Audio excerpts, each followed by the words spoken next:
Have you ever seen those special TV shows or movies? You know the ones that are so wonderfully, unintentionally bad, but they bring you so much joy and captivate you, but for all the wrong reasons. Well, we here at B-Watch Rewatch absolutely live for these underdog gems. So buckle up, Busters, and please allow us, Colin? and Cadence, a sibling duo who share a passion for such cinematic excellence, to take you on a wild ride through all the TV shows and movie plots you never knew you needed to hear.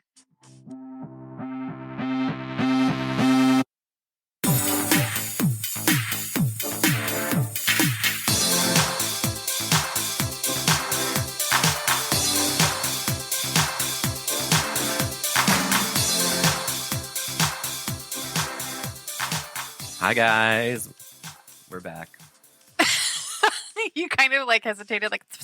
Well, because Like I was you were going to gonna say say it's Colin, and then you're always like, they know it by now, but it's Colin. I'm going to say it. And Cadence, peer pressure. Since you said it, I'll say it. Today, we're so excited to bring you a movie that is very, very special to us. Oh my God, this movie is technically every movie we share with you is so important. Oh, That's yeah, why like we're Ginger. sharing them with you, Mhm. because they shaped us in some way. I was going to say in some way, Some way, shape, or shape, or form. form, Yeah, but they that's shaped too us. many ways of And they saying shaped shape. you guys. You know it. You know you watched Anaconda. You know you thought it was so cool. We're doing Anaconda today, guys. So- If you didn't catch that. Even if you didn't technically go out of your way to seek this movie, it was part of the zeitgeist. It was J-Lo's, like, I don't know, first or second, but I can't remember if it I came think first. this was 1997, and I think Selena was 1995. Guys, there are so many famous people in this movie that I kind of forgot about until I went back. Yeah, I had totally forgot that Owen Wilson was in this movie. That is wild. He did fill that void of like the comic relief for a while. Like he also did that in Armageddon. Oh, he was in Armageddon? Yeah, Oh, I because totally he was like the bad forgot. boy cowboy. He had that wicker cowboy hat, exactly Oh my like God, JMO's. I Not love as the did wicker not cowboy. pull it off the same as JMO, but bless his heart, he tried. I remember this movie coming out, and people were like, "This is going to Yeah. be so." It was like Jurassic Park. I was going to say it was the new Jurassic Park. The new Jurassic Park, and I remember it being so cool. Like I remember loving it, thinking it was like badass. But then you rewatch it, rewatch it. There we go. You're almost there. It is so ridiculously silly. This is like one of our first non-B movies, though. This was not a B movie. This was high production. I was debating about whether or not it qualifies as a B movie because it was like super big budget and it was a big deal and I think it made a ton of money. But it's so cheesy. And Jon Voight, like whatever the fuck Jon Voight tried to do, I mean, to his credit, he went for it. He committed in a way that I have never seen before, except maybe Voight. Nicolas Cage. Jon Voight, he is... Woo. He puts to film the most bizarre accent I think ever captured. Mhm. And the he, sweetest like ponytail. I said, goes for it. Oh yeah, it's all tied together with a little red ribbon, bless his little heart. Little red ribbon bow ponytail, little Jon Voight. But we're going to walk through the basic plot with you, and then we're going to tell you the main characters, and then we're diving into it.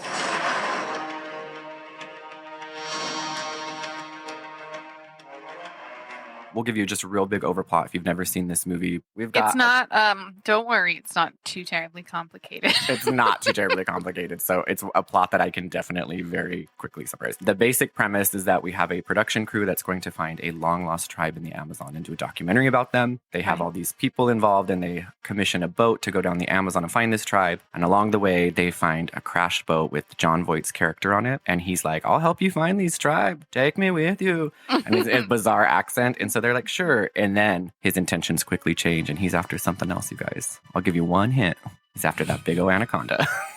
Okay, well, that's not a hint. That's the answer. That's the answer. He's after that anaconda. And all kinds of shenanigans happens after they pick up his bizarre character. The characters are as follows. We have Eric Stoltz, who is playing the scientist or anthropologist, I guess is maybe a more appropriate title. He's the person who's been studying the tribe. He theoretically knows how to find them. So he's sort of the science behind the trip. There's J-Lo. Got great hair. Great hair. Such great hair. He's a ginger. Beautiful blonde-ish, gingery, thick, curly hair. Then we have J-Lo, like I said, who is the director of the documentary film. So she's in charge of the whole production. And Then we looking have- sexy. And looking always sexy and scantily clothed. So sexy. her original, like the scene that she originally is in is like tits and ass immediately, Oh, right it's like out of the first, gate. it's like they don't show her face first. It's her Mhm. ass first. Right. And then they pan up. But yes. And then we have Ice Cube, who is the cameraman, and he is iconic in this role. Oh, He's he is so spicy. good. He's Love spicy. him so much. Love Ice Cube in any movie he's in. He's across the board a success. Ice Cube's the best. So I just forgot what a joy he is in this film. So then we have Owen Wilson. He is the comedic relief. But I think he's like the sound guy, right? Yes, so he's the sound guy and / Foley artist for the documentary. And then we have our friend who is, we'll just call her producer. She's basically J-Lo's right-hand woman. And then we've got Mateo, who's our ship's captain. He doesn't speak a lot. He's smoldering, kind of like a silent smoldering type, but we have to refer to him from time to time. He has no time for these people on this boat. He's like the guy that's fed up with these stupid Americans coming to look at the tribe. He's got that vibe going on. The absolute star, the beacon of light, the artistry that is above and beyond anything you've ever witnessed in your life is John Voight, who is the mysterious man that is picked up on the What was he doing? Like what in like production were they like, this is a good character, go with this? Like his accent doesn't make any sense for the region. It never says where he is, right? Like he's from Paraguay.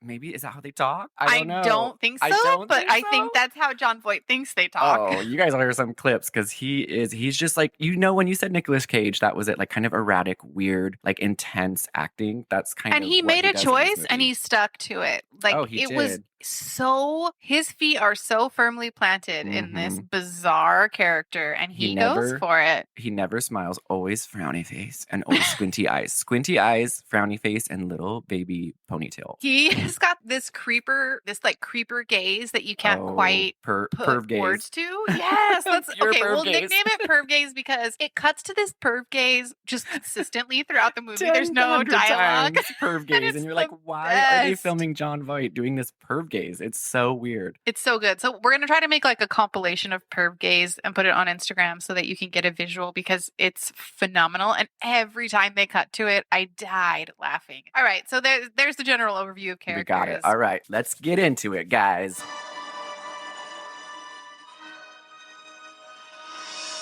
The movie opens, first of all, it opens with a majestic soundtrack of flute music. Oh, I love it so much. I mean, it's the Amazon. That's the only thing they listen to in the Amazon. Is that what you did during your whole boat trip? Just Actually, 6 weeks? They did play the flute a lot. There was a magic flute player on the boat. I have videos. I'm so excited to share my videos because he played the flute like a fucking magic man. It was amazing. Yes. So yeah, I guess, so it's accurate. It's accurate. Yeah, I guess, of course. All right, so our story begins. Amazon, Dark Night. Flute music, and all of a sudden we see this boat and it's on the Amazon, and this guy's on the boat. He's alone and he's panicking and he's trying to call for help and he can't reach anybody, and he's trying to use his radio and it's just not working. So he decides he's going to barricade himself in the boat. He starts nailing any wood he can find against the doors and windows. My heart's beating so intense. Like, what could be happening to this guy? He didn't take into account the floor of the boat. Big mistake, Buster. Big mistake. Big mistake. You big mistake. I'm going to use that the whole podcast. Big mistake, Buster. We're getting really good at snake like puns and plays on words and stuff with snakes. Good. We might have a future for snake merch. He's barricading the doors and windows, but like I said, he doesn't take into consideration the floor. It doesn't occur to him. So all of a sudden he feels like a bump, another bump, and then he looks down and the nails from the floorboards are just popping up, you guys. Flying out of the floor. His eyeballs, he's like, how does that even work? Yeah, right? I would be terrified too. And then he's on the floorboard and it pops up and he flies to the ceiling, hits the ceiling and falls down. And I'm like, what the hell? Even if this is an anaconda, like, what is it doing? How is that even logically possible? Yeah, it hasn't created any counterpoint situation like on a teeter-totter that would cause him to fly up. I know, nothing. He just I also just imagine the anaconda under there with like its little nose like hitting each of those nails individually. He's all like, right. I'm going to trick this little guy. Boop. Trick him. Boop. Like anacondas are just the smartest creatures in the world. The end of its tail is just like flicking the little nails out of the floorboards one at a time. Gonna get you. That's kind of how I imagine it. So anyway, he teases this guy by flipping each of the individual nails and then he busts out of the floorboard. And let me just also set the stage here. For some reason, this movie has decided to give Anaconda's sound like they make a very strange. Oh my gosh, they like, do like a hissing velociraptor ant sound, like.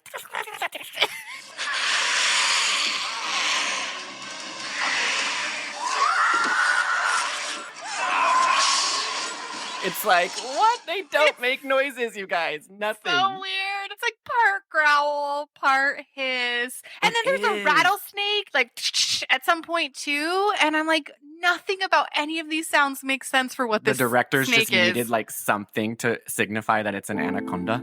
So they just did. They put whatever random noise because it is. It's kind of like, you're right. It's like a hissing, like lion growl, like a crocodile. Like it's bizarre. So just know that there are some characteristics given to these anacondas that are not realistic and don't make any sense, but whatever. And I would like to say also that we are introduced to something that Cadence and I have talked about before. Oh, and this is really important. Keep in mind, we haven't seen the snake yet. They were all just thinking like, oh God, it's got to be that damn snake. But there's something called creature cam. And you know, if Wait, a movie... creature cam trademark. We trademarked that. We made that up. Okay. If you see a movie with a creature cam, that means that you are first person perspective in that little baby creature's head, looking around at what you're going to kill. You know it's going to be a good movie. Always. Hands down. Best movie ever. That's the litmus test that we created like 15 years ago for any of these movies. If you get creature cam, it's even better if the creature cam is like a distorted, it's a different kind of lens. Yeah. Like there's some sort of distortion. Like the turkey in Thanksgiving. Every time it was the turkey's creature cam, where it's like a fisheye red. lens. Yeah, like red and fisheye and like weird music. It's so good. Love CCs. So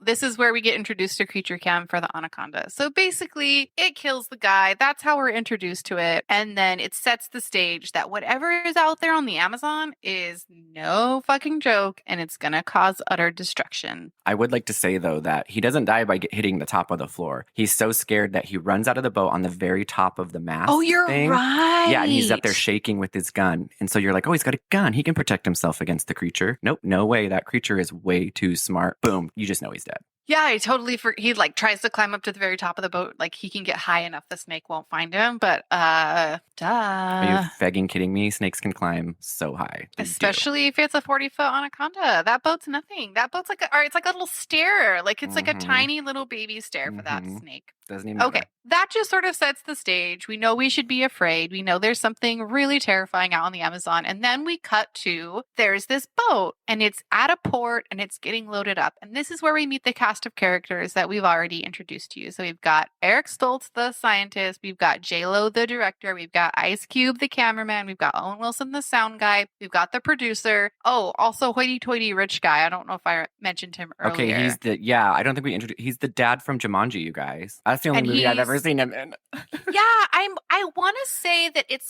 very possible he was in Titanic because... Oh, he's so Titanic. Yes, he probably was. But that's the thing too, is like his whole essence in this movie is so very much Titanic first class passenger that I'm like, maybe I just am placing him there. Right. It's like Maggie Smith. Everyone thinks Maggie Smith was in Titanic. She was not. But this guy, he was in Titanic. He was the he was he the guy sneaks that onto the the lifeboat. He was the guy that designed the boat, and he like cowardly got on the boat. He didn't design it, but he does get on the boat, and he takes like a woman and child spot. He's like a coward. Yes, he was. I remember his sneaky little face. And the rich guy is also the narrator. He's British. He's very hoity-toity. You know he's wealthy because he walks in very swaggy when he has two white linen pants, linen pants, and Louis Vuitton luggage. It's like stereotypical.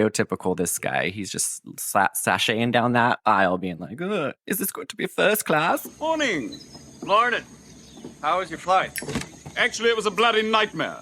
Ongoing, I think. Yes, he's acting so stereotypically rich, like, oh, I guess I'm not going to have my own sleeping quarters type of a thing. So I originally was thinking, okay, I guess this guy is just a rich guy wanting an adventure on the Amazon. It didn't occur to me until a little while in that he's actually the narrator for the documentary film, which also explains why he's British, because only British people can narrate nature documentaries. They're naturally smarter than us. So. I mean, like The Infernist, obviously. Yes, like Anton Mortimer. I also am confused about why, if he is this wealthy, making his living from narrating documentaries, like why is he couldn't you just retire at this point? Because he hates every minute on this boat. He complains about every single thing that happens. So I'm like, seems like you have enough money. Also, you think someone would tell him, his reputation would precede him, and people would be like, you do realize you're going on a janky boat in the Amazon. Like, to not know that you're not going to have a first-class cabin, like, who did he just blindly go in there? Like, okay, I'll narrate whatever. Just tell me where to go. And I'm also curious, it feels to me like in most documentaries, the narrator's just doing a voiceover. Like, they're just standing in a sound booth somewhere later after the documentary is filmed. Their presence isn't required during the actual filming. Maybe he's like on camera. Maybe he's like an on-camera narrator. But even then, the narrator doesn't narrate what's happening on camera. You're totally right. Like, why is he there? I was a bit confused, but whatever. They needed a hoity-toity rich guy because that's just what you needed in the 90s. Terry, this is a pleasure. Professor Kale lent me some of your short films. I thought they were very promising. Everybody's loading on the boat and they're just kind of trying to get to know each other. And it also hints, this is important, that Eric Stoltz and J-Lo have a history, a romantic history. Mm-hmm. So that's very much do. implied. And Ice-T is always wearing a really breathable jersey, a dark long sleeve jersey. The best thing to wear in the Amazon. The best thing to wear in the Amazon. So someone needed to tell Ice-T to maybe just wear a Ice Cube. And don't you dare ever call him Ice-T again. So yes, all the people are getting on the boat. They're getting to know each other. Also, Jennifer Lopez and Ice Cube are kind of good friends. They work together a lot. Oh yeah, they go way back. And also Owen Wilson, they're kind of like a group of, not friends, but they go back. They work together. Professional friends. Yeah, they're professional friends. They start their journey on this rickety old boat. Also, Ice Cube is listening to a boombox, and he's listening to his own music on the boombox. Oh my gosh, is it his own? Because I heard that, and yeah. I even thought, I was like, I bet you that's his own song that he put in the movie. I love it. Hey! Don't touch my radio. It reminds me of LL Cool J in Deep Blue Sea. No, I thought Ice Cube was in Deep Blue Sea. I thought that's the one where he signed a contract saying he couldn't get killed. It's LL Cool J. In Deep Blue Sea. Dare you? No, Katie, I'm telling you. Colin, I have seen Deep Blue Sea so many times. What does that say about you? What does watching Deep Blue Sea say about you? Let me look. Is it LL Cool J? You can try to insult me. You might be right because... There's no might. Was he the one that told him that he couldn't die, right? Like, yes, he did have it in his contract, but it was LL Cool J. And he has the parrot, right. And he's the chef. Oh, can you just say that a little more clearly? You were right, Deep Blue Sea. I don't know why I argue with you on this, because I know you know, because you're such a little perv. Who watches Deep Blue Sea? Actually, that reminds me, you guys, we're going to do Deep Blue Sea. Because we've both watched it way too many times. I've probably watched it more, but I love it. It also has a creature cam, so anyway.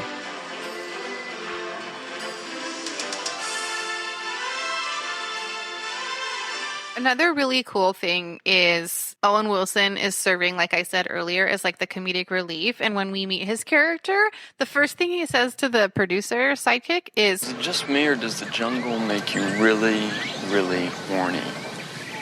Oh my God, he's so gross in this movie. And I kind of just felt like when they wrote it, did they think it was comedic relief because it sounds more like sexual harassment? Like there's nothing charming about it. And I just wanted to run that by everyone else. Did anybody else interpret that the same way I did? You guys, and his hair is pure Owen Wilson hair. This was peak. This is the hair I dreamed of having. The hair I dreamed of having. I wanted his hair so bad. And his little necklaces, I dreamed of being Owen Wilson. I sent a picture to Colin recently because we were watching Kingpin. And oh no, that is not Owen Wilson hair though. That's such sad. That's what I was gonna say. I was gonna say hair. Your dream was Owen Wilson in Anaconda, and your reality was the guy from Kingpin. He did. He looks like the guy from Scary Movie, the small hand guy. That's what his hair looks like. I'm just kidding, you guys. Colin's hair did not look that bad. It just made me laugh. But yes, for a while, it did look that bad. For a while. You guys, you don't even know how many times. I was trying to give you some credit. I decided to dye my blonde hair black, like back in high school a long time ago for funsies. And I still to this day don't think it's ever recovered. I did a box dye. It turned brassy orange. I had the color hair of like a tuba or like a golden retriever for like years, you guys. Years.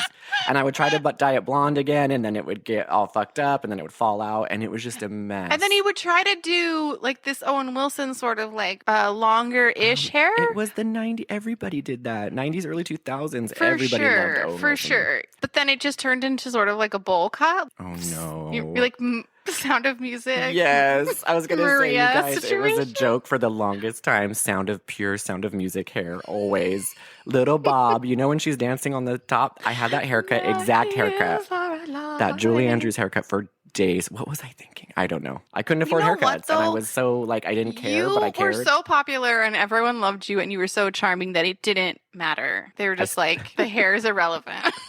The personality is doing all the heavy I lifting. know, right? The personality was definitely helping me out there for a while because I was awkward AF, you guys. Awkward. So AF. anyway, I just wanted to bring that out because I think they thought it was like funny and charming, but it was so gross. Like the first thing you want your coworker to say to you when you get on a boat is like, all I can think about is sex out here in the jungle. Right? It's setting an expectation. You're going to be like, oh God, I'm stuck on a boat with this horn dog. This is going to be an awful trip. You're already like, Jesus. Now I'm going to have to like awkwardly smile and be like, okay, yeah, horny. I'm super wet. Let's go.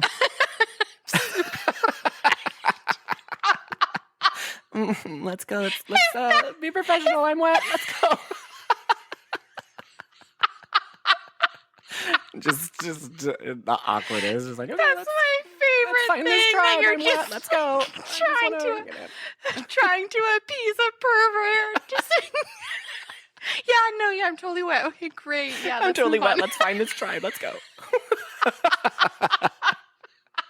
It's kind of. I mean, don't you do that when a perv comes up to you? Or is that not how you drop the conversation? Like, don't do this. That's you just acknowledge it and move on. Just acknowledge it. Move on. Let's go. Oh my God, that was funny. I've got like one thing on my mind. Can I work, please? Anyway, they barely begin their journey down the Amazon River. I mean, they are just barely setting off, and this monsoon just starts. Torrential downpour starts, and they see this light flashing in the distance, and they're like, "What on earth is that?" Well, you guys,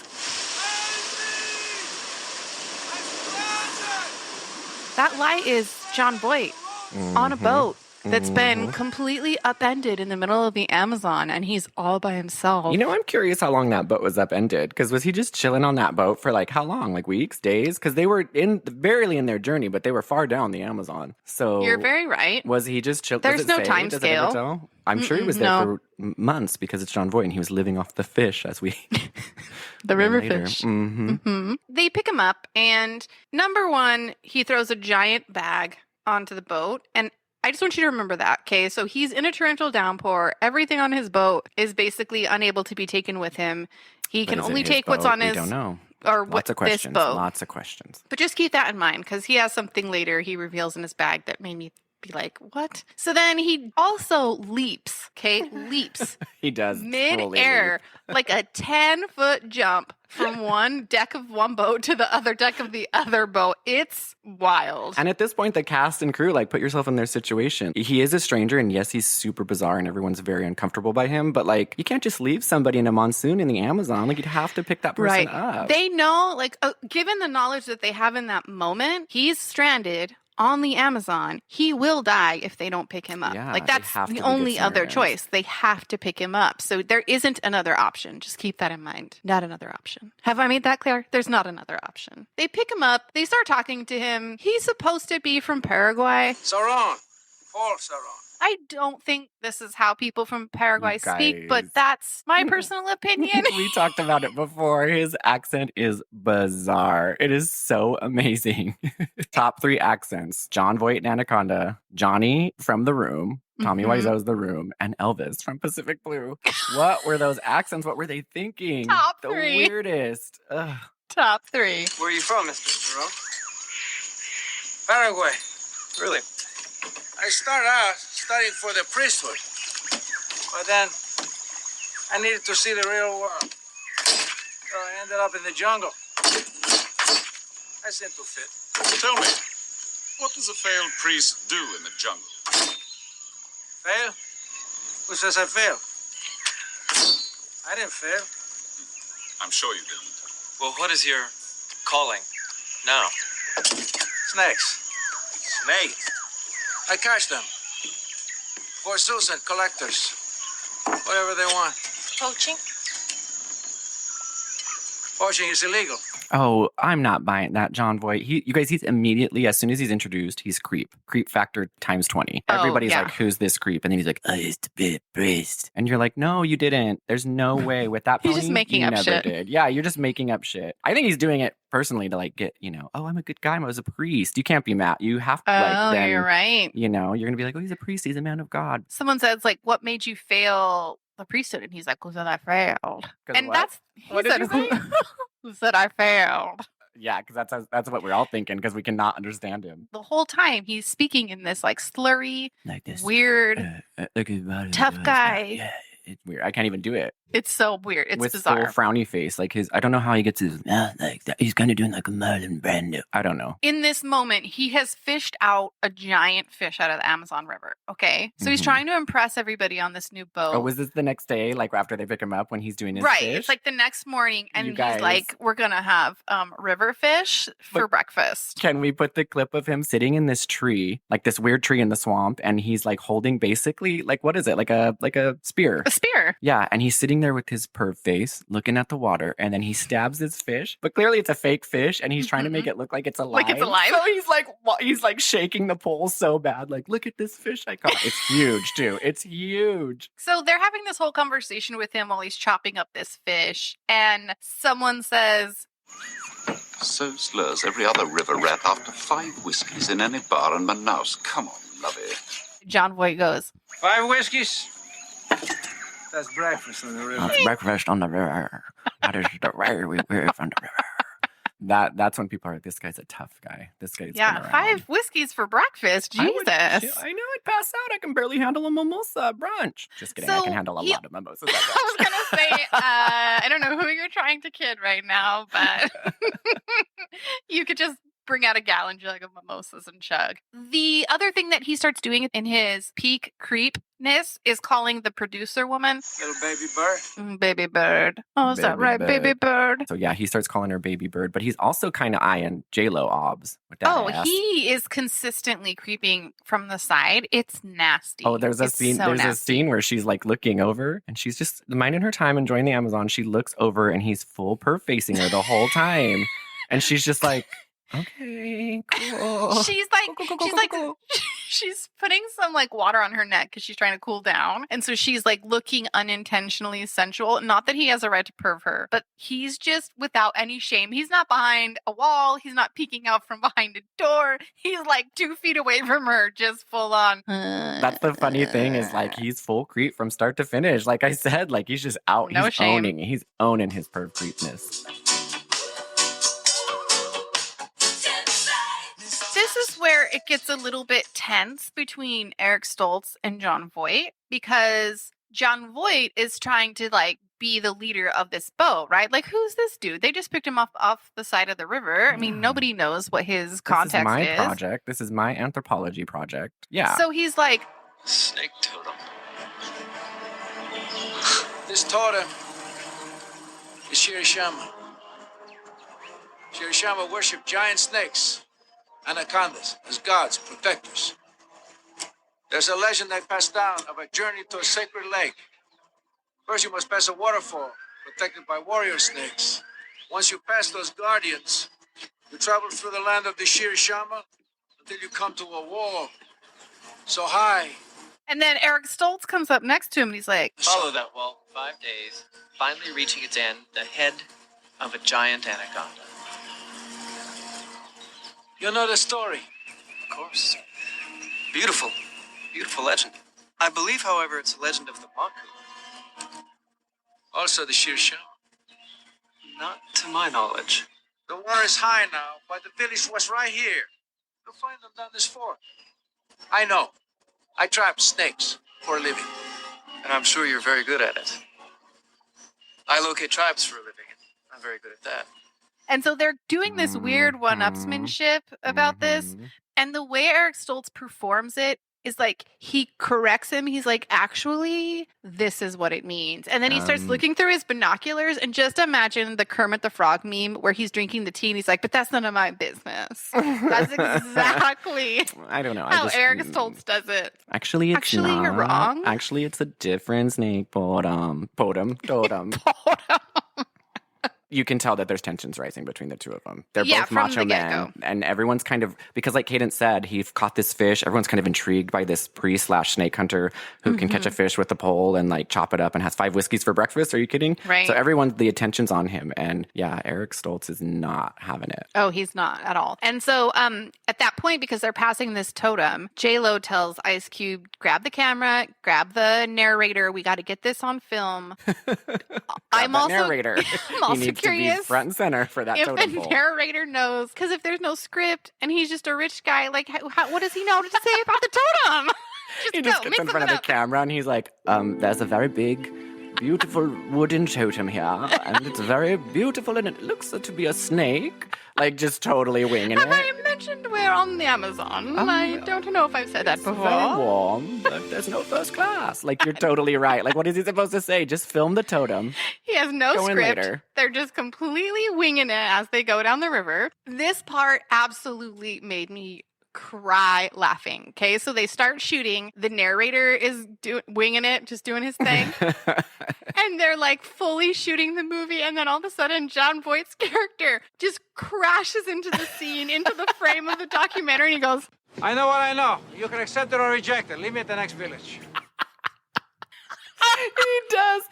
They're all like, what the fuck did this guy just crash? And he's like, I know what I know. So intense. And they're like, what the fuck do you know? What are you talking about? I was like, is he referencing how Eric Stoltz corrected him about the totem? Because that happened like 10 minutes It prior. happened 10 minutes ago, he was just stewing over it. And he's like, you know what? I'm going to fuck up the documentary. I'm going to slam in that boat. I'm going to come in with all of my word. And I'm going to say, you know what? I know what I know. And everyone's like, we forgot about that, John. We forgot about that a long time ago. But he was so proud of himself. He was like the best comeback ever. When you have a fight with someone and then you lay in bed and you come up with like all the things that you should have said. John Voight's just sitting over to the side, just like, oh, what should I have said? What should I have said? And it comes to him all of a sudden. He jumps in front of the camera. I know what I know. Nailed it. Nailed it. Nailed that one. They're really known. Who's the boss now? Oh, I love it so much. God, what the hell was that all about? So after that old totem pole, I know what I know. This debacle. We see creature cam going through the jungle, creature cam. And we also see a panther that's kind of stalking its prey or doing whatever. And you're like, ooh, a panther, that's a big, large beast of an animal, the king of the jungle. No. Creature cam jumps on that panther, wraps him up. Anaconda took down that panther in like a heartbeat, like not even a second, wrapped around and woo. Also, if you're a 40-foot, like giant 2,000-pound anaconda, I don't think you can move that fast because like that was one of the things the producers maybe forgot. Like visually, the way the scene plays out is like almost like the panther's walking through the scene and then he's startled and he looks back and then Anaconda's like, gotcha!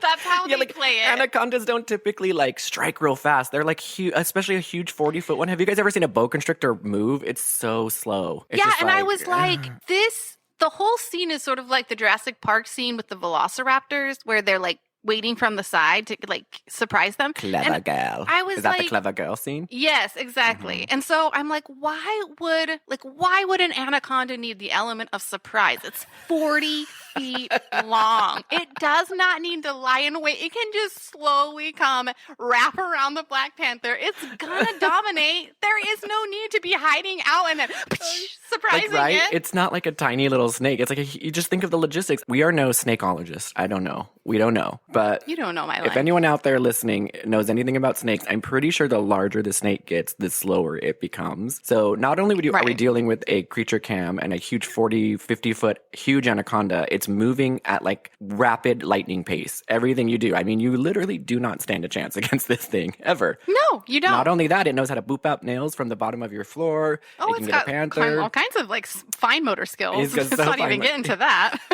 He's full smart, the genius anaconda. So He's the one making all the snake totems. He's just the misunderstood anaconda. We need to make a Just an movie artist. about his perspective of how things happen because it was probably very different, you guys. He's being attacked by boats of people. He's just trying to live his life. I'm trying to do is carve totems. I just want to carve snake totems, okay? To my ancestors, and I have this boat of All I'm crazy trying to people. do is disassemble all the man-made boats on the Amazon. I'm just trying to live. Poor guy. Now I really feel for the snake. I feel like he's the hero in this movie. I know. So anyway, he eats that panther, gobbles him up in a heartbeat. And so a little bit later in that exact same spot, we're thinking Owen Wilson and producer girl decide to go get frisky in the jungle, which it's the middle of the jungle. And I can tell you from I know. I being kept in the thinking Amazon, about that. there is no fucking way you And can it's have dark. sex. It's dark and the Amazon is filled It's with full. deadly creatures everywhere. Yes. What are you going to do? Lay on the ground and have spiders just bite your vagine? No way. Exactly what I said when I was watching it. I'm like, everywhere around you, like it's so dangerous. Like snakes and spiders and bugs and It everywhere is. you turn. And Everywhere just to you be like turn. naked in the dark with no experience whatsoever. In the No, not to thank you. mention mosquitoes, okay? You'd be getting bit Right. left and fucking right as you're fucking. It would be awful. It Left and fucking right, literally. Literally left and fucking right. And so that just in itself, you're kind of like, Owen, I know you're horny, but dude, calm down. It's the jungle. It's and the producer girl is jungle. like, oh, okay, this seems like a good idea. Like, come on, Seems like a girl. good a spot as any. Yeah, right? Oh, this jungle floor with spiders and everything. Let's do it here. But then we see Creature Cam again, and we're like, oh my God. Anaconda. Same jungle. He's going to And come we're like, same jungle. Black Panther was just slaughtered here. Yeah, and we know that from the beginning that anacondas, they don't just kill to eat. Remember? No. They really like to fuck around with people. So we're like instantly thinking, oh my gosh, Owen Wilson and producer girl, mid-sex, he's going to eat them mid-sex, both of them. In Missionary, he eats them at the same time. They go into the snake's stomach on top of each other. It's like a weird, I just had that visual. Owen Wilson's making a joke from the inside Right? because he's a comedic "Whoa." relief. Oh, no, he wasn't, whoa. That was Joey from Blossom. Yeah. You're thinking of, wow. Oh, yeah, wow. Yeah, exactly, wow. Whoa. I can't do it. What's, You sounded like a car passing really fast on the freeway. wow. So anyway, you're sitting there thinking, oh shit, they're going to get eaten. This snake has just had Panther and he's ready for a second course of sex. But they catch him. They catch him. So the producer girl and Owen Wilson are like, whoa. And they see it and they start running and Creature Cam is following them running through this jungle, right? Well, guess who was out in the jungle watching them have sex? I'll give you. Trying to watch them have sex. I'll give you one guess. It's John Voight because he's a perv. When is he not a perv? He's such a perv, you guys. He wanted to watch producer girl and Owen have sex in the jungle. Because he sees them start making out on the boat And and like, he's perving. And then when he sees this. so when he sees them leave, exactly, he follows them into the jungle to finish doing the deed. So they're running to the boat, freaking out, and then John Voight steps in. Guess what? Wild boar. Gores with his tusks. Goes for the eyes. Not an anaconda. Not an anaconda. It's a wild boar. They really used some camera tricks and two creature cams. Yeah. Did you realize that? Double creature cam, Yes. DCC in this one movie. So we're all like, oh, that was a close one, but where's that tricky anaconda? Because But he's still out there. I think that John Voight's character saved them kind of to make them in debt to him. You know when someone... That's a you know, really good point. Yeah, so when a used car salesman, when he buys you a Coke, you're psychologically indebted to that person. And so you tend to make decisions based off of oh, I owe this person. You did such a nice thing for me. So I think John Voight killed this wild boar to make them indebted to him. Because later on, right, we find out some things that happen. So that's just my perception of the psychology behind Anaconda. No, you're totally right. And that was something that I didn't quite take into consideration until just now because Gary does feel sort of an allegiance to him later on. And you're kind of like, why? But this is probably why. Gary being Owen Wilson.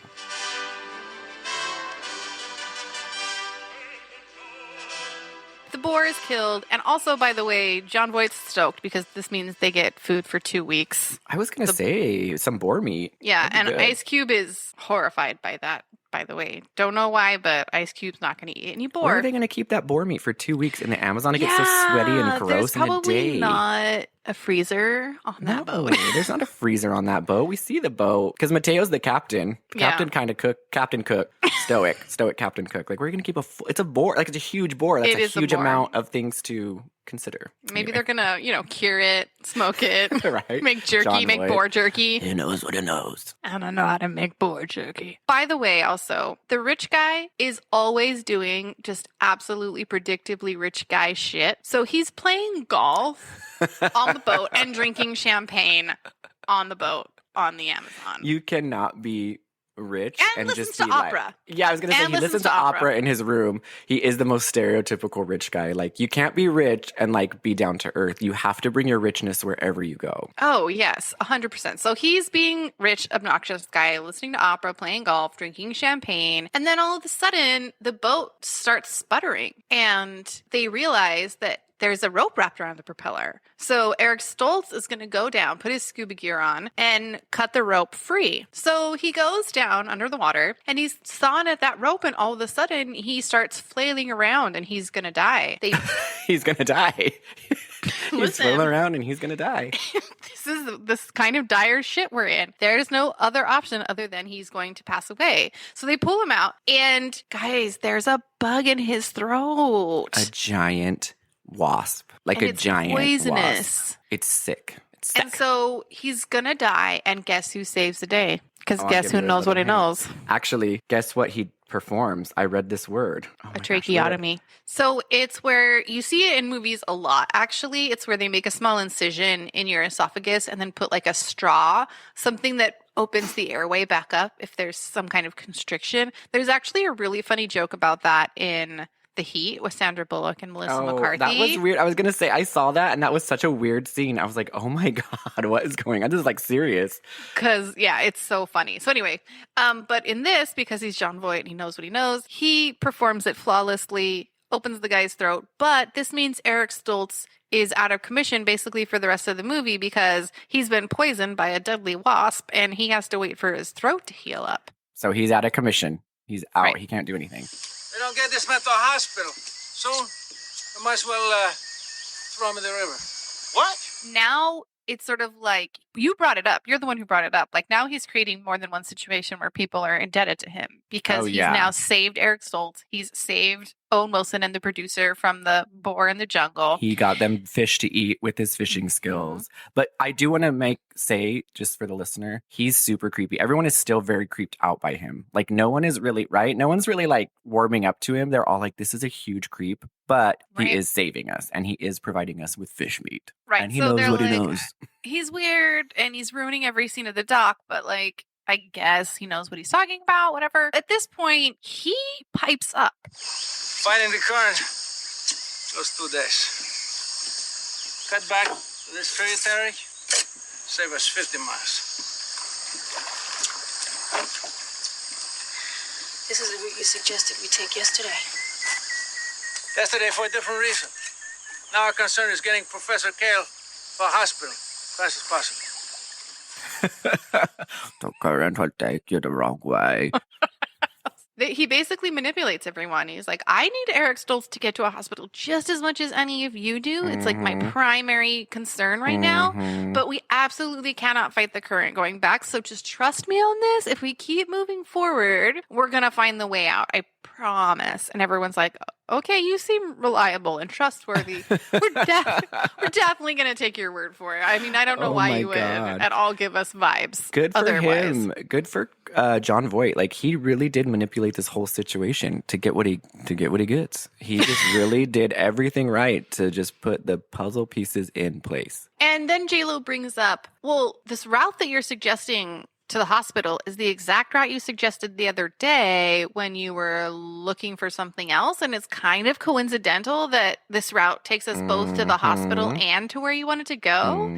He's like, yes, you're right. But like, I wanted to go that way for a different reason yesterday. And now my reason is definitely so that we get to the hospital. Like, I don't know how much more clear I can make this. Oh my God. My reason has changed. Red flags of flying. Ugh, Totally. I can't. It's not even like he's manipulative in a way where he's like pretending to be like warm and kind. Like he is still full creep this whole time. And that's the thing I don't get. It's just, anyway, yeah, anyway.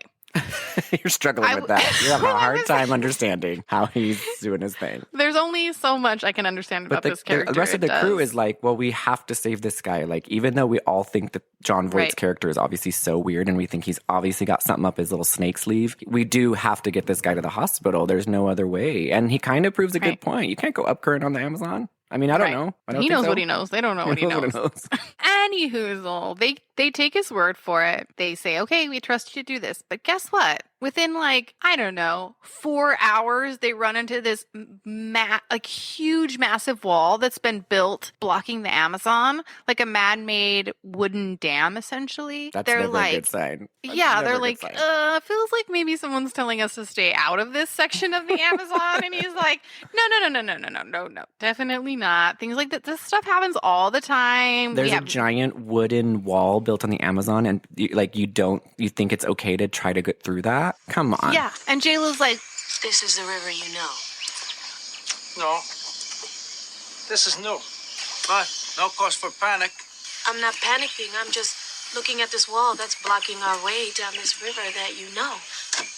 Well, let's just see what we can do. Hey, is that real dynamite? It's always good to be prepared. Prepare for what? Well, you gotta be kidding me. That thing must be there for a reason. Yeah, to keep us out.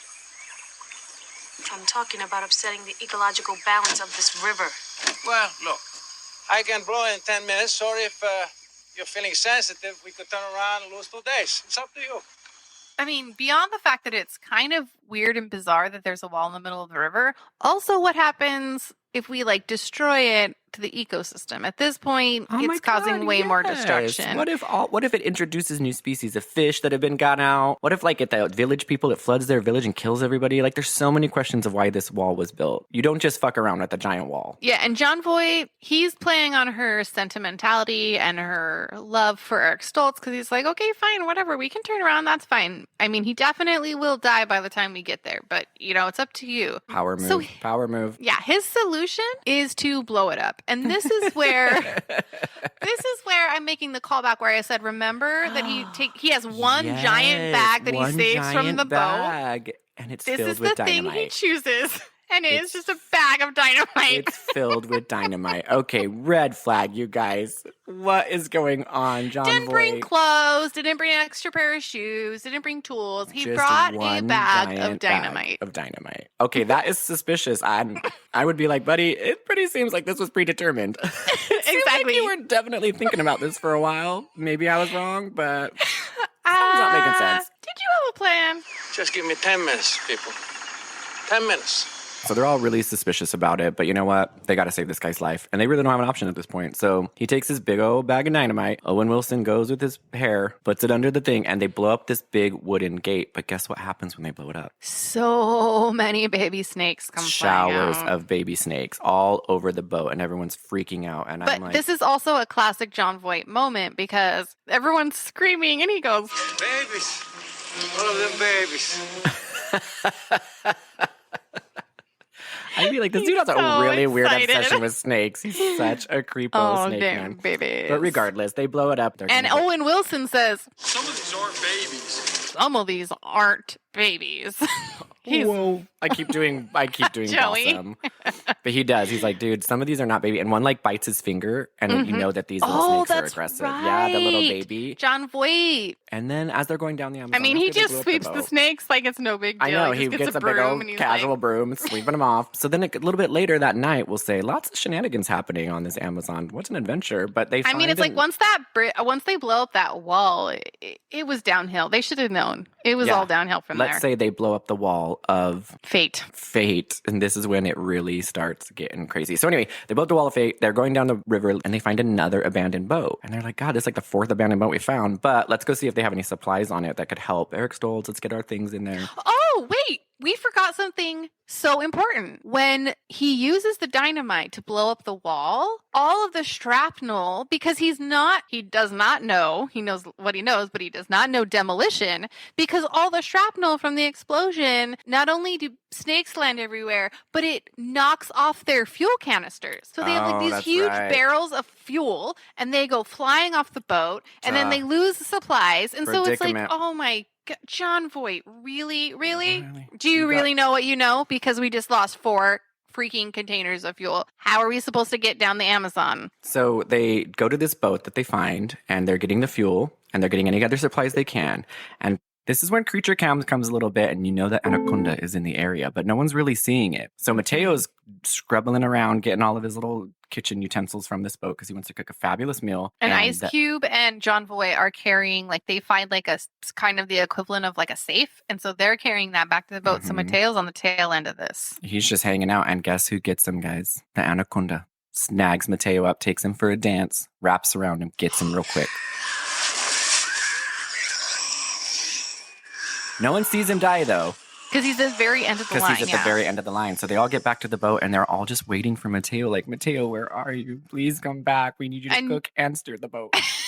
No one knows how to cook, Mateo. John Voight's like, hi, I just caught river fish. I'm not sure what you're And talking about. wild boar for you. Right. So we're going to be eating real good. It's funny because John Voight's like, he's kind of humoring them, right? Because JLo's like, maybe he'll come back. Like, maybe Mateo just, like, maybe he just had some other stuff to take care of and he's going to be back in a little bit. And John Voight's like, I'm sure he has stuff to take care of on the Amazon in the dark. What other stuff to take care of? He's got to pay his taxes on the Amazon. Like, what is he doing? So they're like, can we just please turn the floodlights on and wait around? And John Voight gives the freaking absolute best speech. This is where he introduces the Anaconda, right? Because he has not talked about it up until this point. Mm-mm. And he says, What the hell is this? Anaconda skin. Is snakes out there this big? This skin is 3 or 4 years old. Whatever shed it has grown since then. But something like this has made a meal of our dear captain. What? Anacondas are a perfect killing machine. They have heat sensors. A warm body like Mateo's. In the water. Wasn't hard to find. They strike, wrap around you, hold you tighter than your true love, and you get the privilege of hearing your bones break before the power of the embrace causes your veins to explode. Nobody likes exploding bones.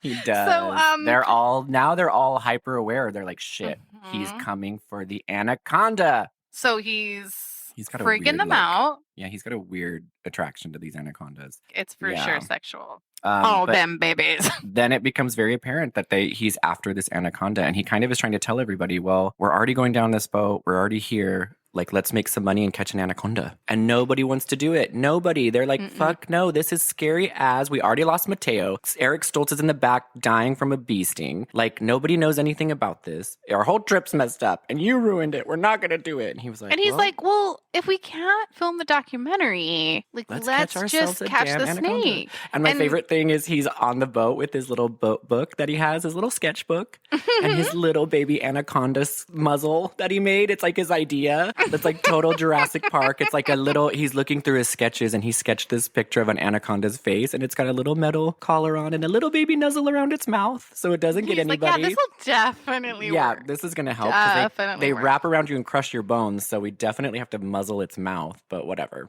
Yeah, it's like that's the least of your issues with an anaconda. buddy, is the you're gonna have to do a mouth, but lot okay. more than put a little baby muzzle around its little mouth. But anyway, you do you, buddy. You know what you know. The only person he can get on his side is Owen Wilson, and he's like, "Listen," which gets real gross. Owen totally turns on everybody, you guys. yeah, and Totally. he's the last person because he's the comic relief, so he's the last person you would expect to betray everybody. I was but he's surprised. like, really, we could get $1 million. I really feel like maybe we should just listen to him. And so freaking Owen Wilson and John Voight commandeer that boat and take over. Have I lost my mind? No, I haven't lost my mind. If anything, I'm completely lucid right now. I think it's you guys who need to open up your eyes. Yo, hold up. How we go from taking Kel to the hospital to catching a goddamn snake? Do you know where you are? You're in the middle of the jungle. Okay, all you guys do is you question and you criticize. But just remember, you don't know shit about the shit we're in out here. And neither do I, okay? But I guarantee you I know who does. This guy. Paul has been here. And if we help him catch this snake, then he will help us get out of here alive. And that, amigos, is not insanity. That is common freaking sense. With guns and everything, and they turn into like the meanest, roughest criminals. Like all of a sudden, They're Owen like Wilson's pirates all of whole a sudden, like sea personality, pirates. like turns into full Pirates of the Caribbean. And Owen Wilson's just like this hard ass that they have like guns and they tie people up. Yes, It's automatic really bizarre. weapons. And of course, producer girl that he tried to have sex with is like, "What are you doing, bud? I almost had sex with you in the jungle. Like, why? My taste in men." Oh, you. Oh, man. You guys, that's when they all see the anaconda for the first time. So they all know it's real. They're like, holy shit, this is Because they've baited it, by the way. Like, they have like a fishing line out. Like, they're catching physically the Owen anaconda. Wilson and John Voight were trying to catch it while everyone else was tied up. And so they had it all prepared and they see it. It's crazy. It's too big. But in that whole shebang, it eats Owen Wilson, gobbles him right up. His little blonde hair is in that snake's mouth.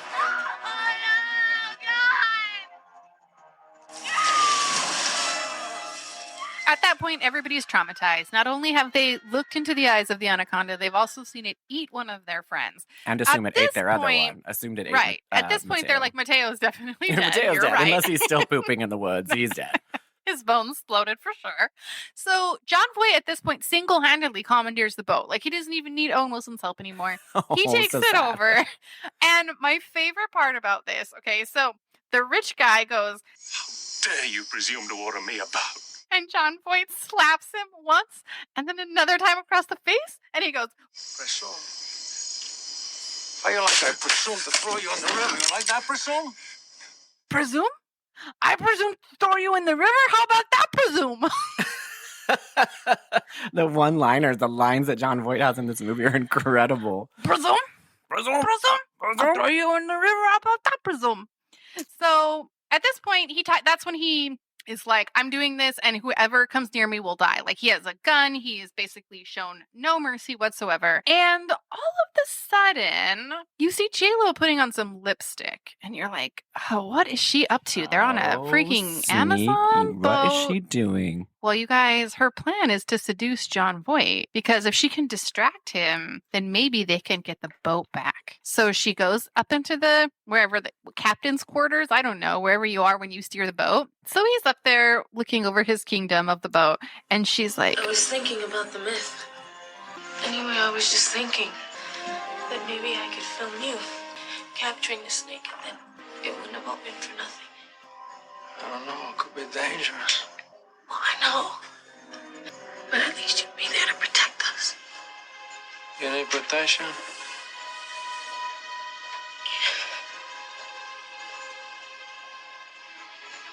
It's been a long time since I had a woman.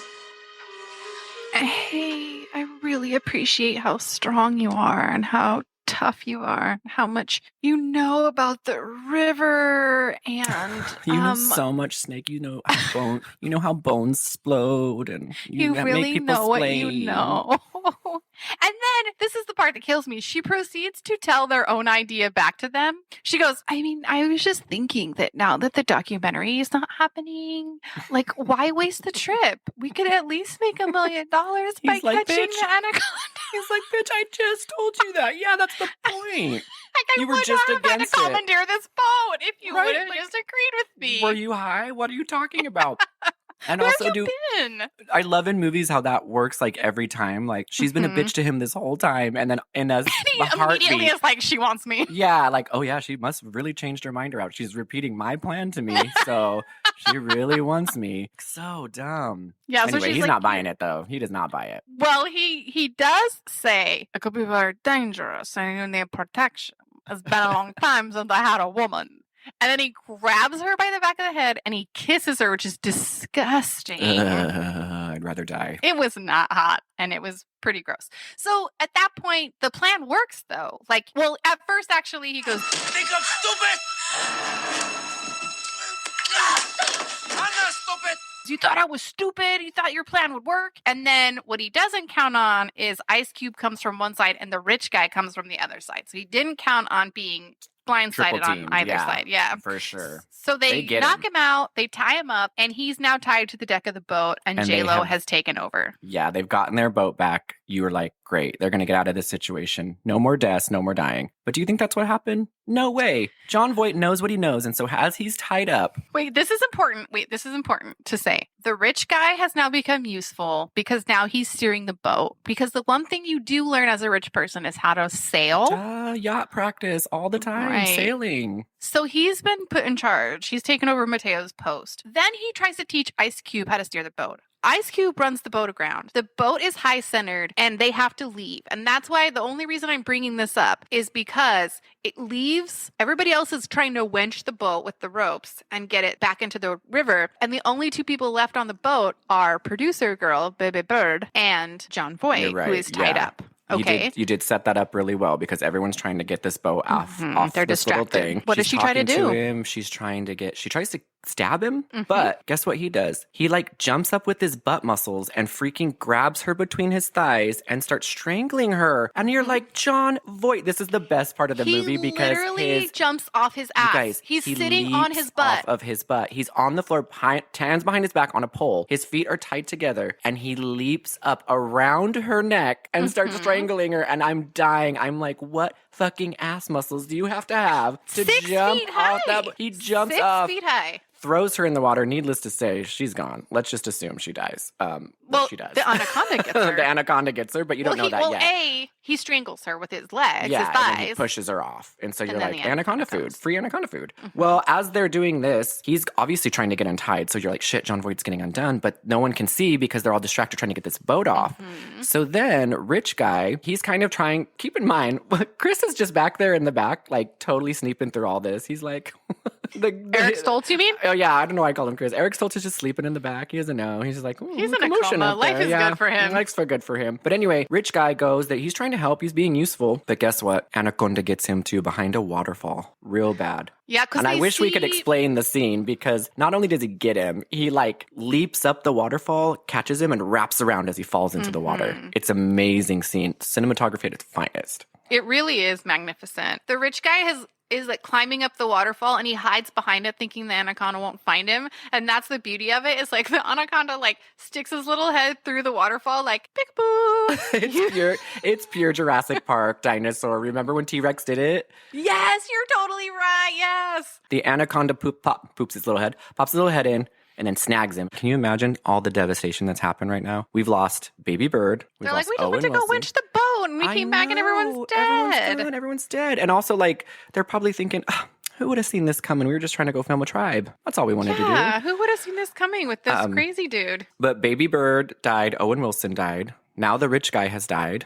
And Mateo has died. So 4 people have died. And Eric Stoltz is still in the back, sitting pretty with his damn poison coma. He's just not knowing anything that's going on. Ignorance is bliss. So now we have J-Lo, Ice Cube, and Jon Voight. And now it's kind of like a showdown because now it's pretty much Ice Cube and J-Lo versus the joint Voight. J-Lo's go-to move is that she decides the best way to get Jon Voight is to bite his thigh. So she just clamps down on his thigh and attaches herself to him. And he's trying to kick her off. Meanwhile, Ice Cube is trying to find a gun. They're, classic, fighting over a gun, kicking it back and forth, so on and so forth. She's like, this was your plan the whole time. You knew everything.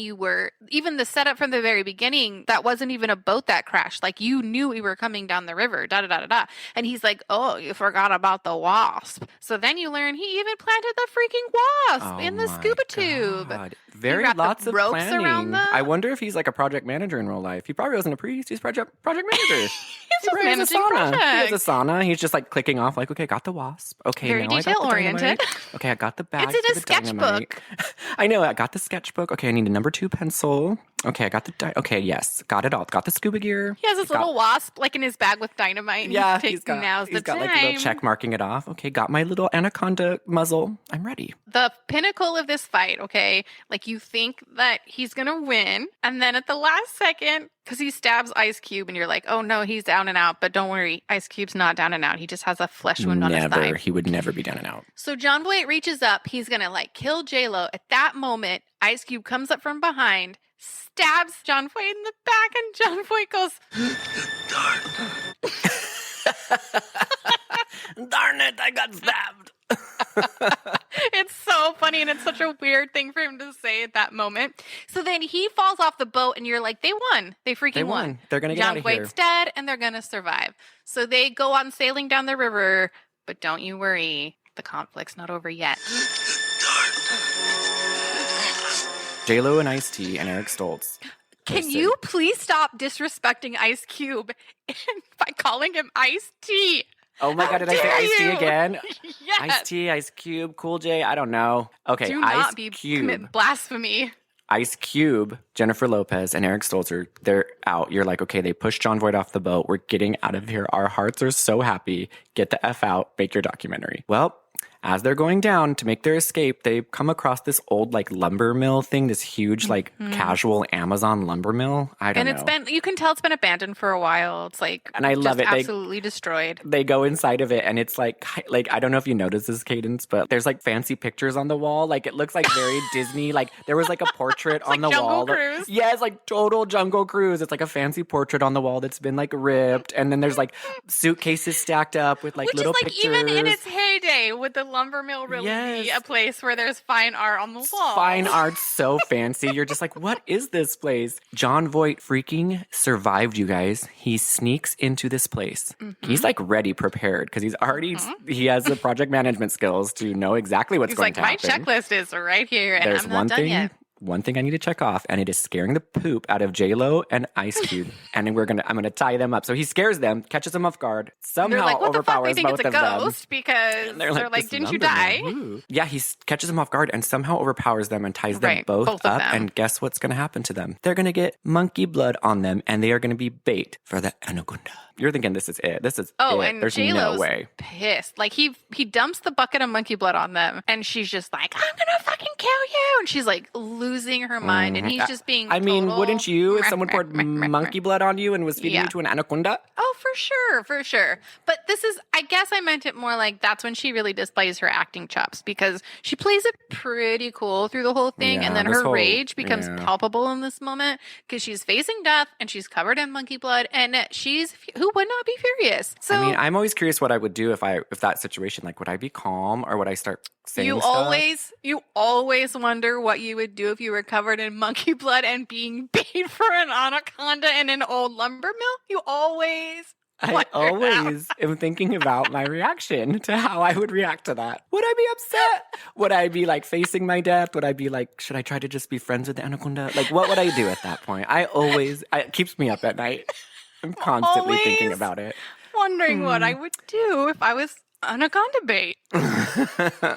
Don't act like you haven't. Don't act like you haven't. His plan is like, it's coming to fruition, right? The anaconda is coming through the door, and he's like, brilliant. Like his little hands are like villain hands. I've got bait for it. I've got bait switch. I've got my little noose ready and my little muzzle, and I'm going to catch this guy. It's going to be perfect. Baby muzzle. My little baby muzzle. I drew in my sketchbook. Get over here.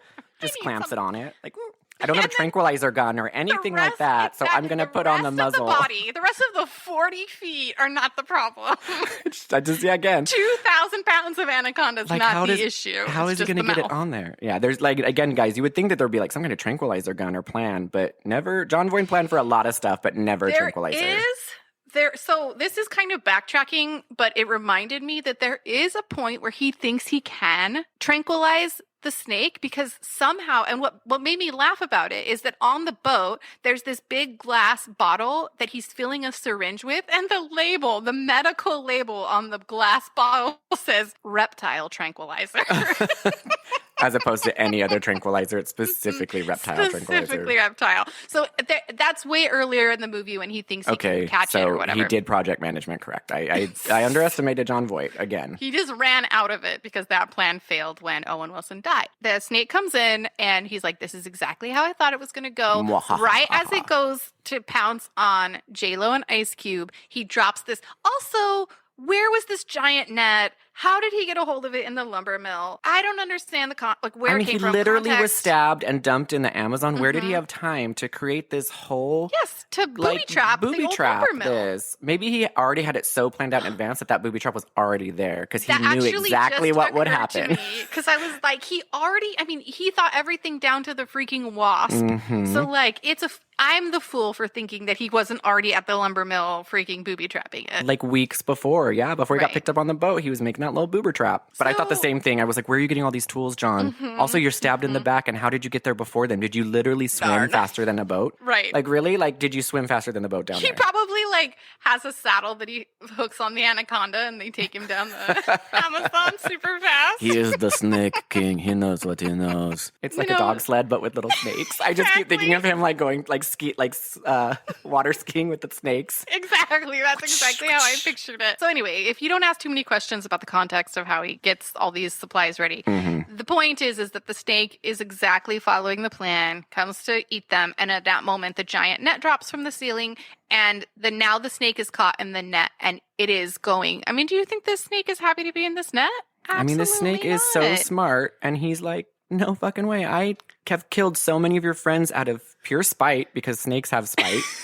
Right. And they feel vengeance because of the totem incident. Right. So he's like, Voight, no way. You don't know what you know. Because I am now not going to eat these guys. Let me show you a little bit about what I know now, Voight. Let me show you what I know, John Voight. I'm about to explode your bones. Yeah, that's what I'm about to do, John. He looks him in the eyes and he's like, guess what, John? Not eating J-Lo and Ice Cube. Gonna explode your bones, Buster. Gathers around him. Because in that moment, he literally locks eyes with John Voight, and he's like, oh, you're the son of a bitch that made this net fall down. Did you just throw this rope, buddy, on me, king of the jungle? I killed a panther. I will murder you.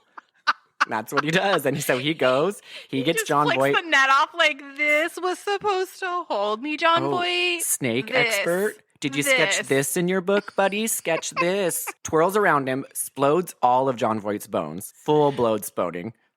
Bone exploding. Because you can see John Voight's bones, and you see his neck pop out. It's poetic because he prophesied when he said, they do you the service of letting you hear all of your bones break before you die. And so you get to hear all of his bones It's happening. break. And we get the creature cam, not from the creature's eyes this time. We get it from the creature's throat. And we see it eat John Voight. Okay, so you see him enter headfirst. Snake. But you know what? The snake is already so mad about this whole situation that he has to kill J-Lo and Ice Cube too. He's so frustrated about it all that he's not thinking rationally. So he starts going after them too. Full stomach, full joint bone stomach. And at this point, if he's in there, he's had a full meal. Let's think about this. If he ate the rich guy, he didn't eat Baby Bird. He just killed Baby Bird. I don't think he ate her because she floated up in the water. No, he didn't kill her. John Voight killed her. And then... No, because remember, she floats up in the water. She has a snake bite on her. Well, the snake mouth is as big as her body. So I know what I was thinking. Okay, well, I was just saying, let's assume he ate everyone he killed. He's so full of people. He's got literally 600 pounds of people in his little baby stomach. The point is he's full. Sliding around like crazy, okay? Still fully stalking them, and he goes full stalk mode, breaks through windows, chasing him down. Well, this is the best. And he also is defying gravity. He's going up, he's balancing on his little baby tail, and he's just the tip of his tail full erect all the way up. This snake can do, okay, you guys? It is an erect anaconda. It's an erect anaconda, full vertical on his little baby tail, trying to get them, okay?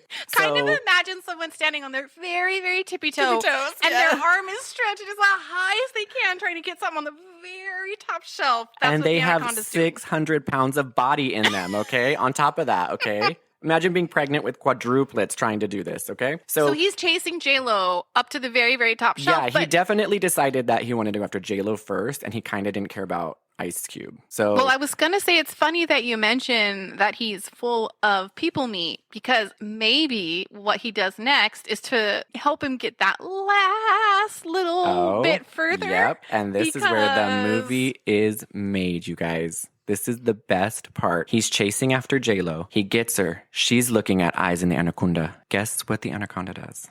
This is a callback to the original card at the beginning that says that anacondas they're not satisfied just to kill their prey. They regurgitate them and then kill them again. He fully, I'm assuming it's a he, it could be a female anaconda, regurgitates freaking John Voight, bones crushed and everything. He falls on his knees in front of J-Lo. His face falls against her thighs, and she's screaming and freaking out, and he looks up at her, and guess what he does? Wink. He winks. One more little perv face wink. Boop. When I saw this movie for the first time, that was burned into my psyche. Oh, burned. Because you guys, he's covered in snake inside. So he's like covered in like, I don't know. Gross stomach acid and juices. But it's like very chunky. It's not like a smooth. It's like, ugh, it makes you gross. And it looks like petroleum jelly a little bit. How could he possibly be alive? His bones were exploded. So ridiculous. And he was deprived of oxygen. But you know what?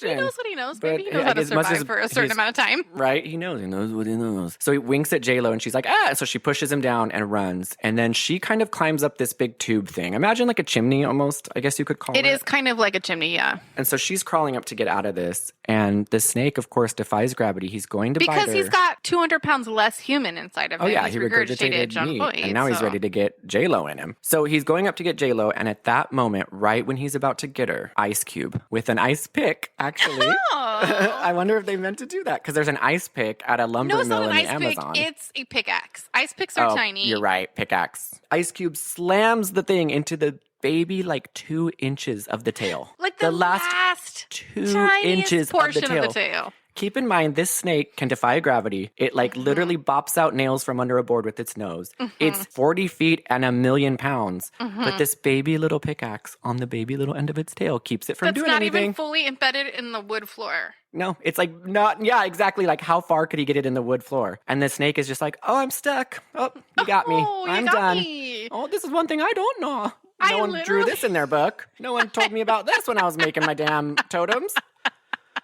Fully gives up. J-Lo gets out. You know what? Yeah. Now that my tail is 2 inches into the ground, you're right. I'm done. This is too. I've taken it too far.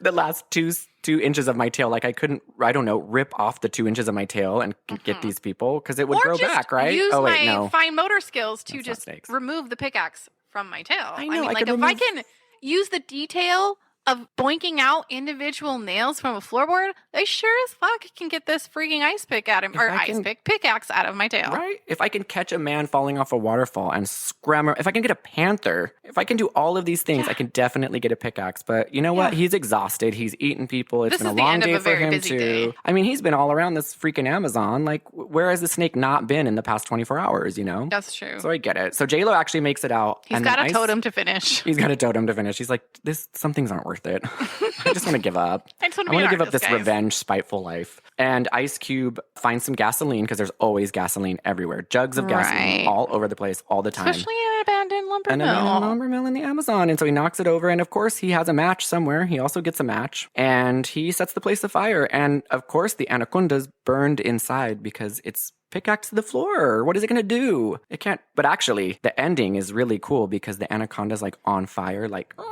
making anaconda noises and like flailing around, and J-Lo and Ice Cube are just watching it like, we did that to you. Like at this point, I'm guessing it's implying, like it doesn't really ever fully explain, but it implies that they found whatever they needed at the lumber mill after the snake died. I guess there's only one anaconda in all of the Amazon, so they're never going to have to deal with another one again. What happened to all those babies that blew up on? Like, where are they going to go, you know? They go back to the boat, and Eric Stoltz is just now waking up from his coma, and she's like, oh, baby, I love you so much. And you realize, like, they have this romantic past, and he's going to be fine. His neck is healed. And they're going to make it out. You know that they're going to get safety. But the best, most poetic ending ever is guess who they pass on their way to help? The Amazon tribe that they originally were going there. I totally forgot about this for some reason. It's in my notes even. They see the Amazon tribe in the boats all looking at them. And it's like this poetic, like, look what we've been through, all to find you. And we found you still. We still got what we wanted. We just don't have a narrator or a producer or a baby bird or a But Ice Cube's like, I'll get the camera. And so he gets it. And I was just sort of like, you think that maybe they would have learned a valuable lesson because it feels like the whole point is this tribe has never seen modern society, right? Yeah, they're And so, deep in the Amazon. Right. And they're flipped out and they have this moral quandary, I feel like, to be like, you know what? No, we're not going to exploit you because you don't want to be found. And just like the Anaconda, it stirred up trouble. Just leave it be. No, instead they're like, you know what? We've learned a lot, but not so much that we won't exploit you and put you on camera without your consent and make a movie about you. Wait, so he filmed them? Mm-hmm. Oh my God, I thought she said don't. Yeah, just to have you would think that it'd be nice to have a peaceful moment just where they see them and they're appreciative of being able to see this thing. But he still gets the camera He himself. grabs the camera. It's representative of today's society. Everything has to be on film. We can't just live in the moment. Just commodifying everything, guys. And you guys, that's the end of Anaconda. And it closes with that really beautiful flute music. It comes back. I mean, guys, so many people died from that Anaconda's mouth. Mm-hmm. So sad. So that's basically like my trip on the Amazon. That was basically almost the same thing. Yeah, I remember when you told me about that lumber mill exploding. That was really intense. What a story. Wow. I'm still ride. There's so many questions I have. Just so many. I just remember seeing that movie. And like I said, when you're little, or, I was maybe 2 years old when it came out. So I just remember thinking it was 97. so cool. And I just remember being this is awesome. But now we watch as an adult and it's so bad. I mean, the only time the acting is good is when J-Lo gets mad and a little bit of Owen Wilson turning bad, going into a bad guy. You know he kind of what? puts on a hard ass hat. A hard ass hat? No, hard ass. He's being a hard ass and he puts on that. There's hat. this, I forgot to mention this at the beginning, but when everybody's being introduced, Ice Cube, they ask him, how's it going? And he goes, Yeah, well, today's a good day. Easter eggs. I love Easter eggs in movies. It's my favorite thing. there were plenty. Anyway, And you guys, just a little bit of education. The Amazon is so wildly much bigger than you would ever imagine. And there's so many little, it's terrifying. some people have this huge. this idea that it's one just big river. No, it's giant. It's miles across at points, but there's all these little channels that go off for miles and miles. So you could potentially find an old beat up big wooden fence blocking something that's made by Amazon people. I think we as humans have we've pretty much found out most of our planet. So I think it'd be pretty hard, but I definitely think there's a lot of mysteries to the Amazon. Maybe it's their big feet that are making those walls in the Amazon. We have to talk about big feet. We have to talk about Sasquatch. All right, guys. Well, thanks so much. We love you. And thanks for listening. Bye. Bye.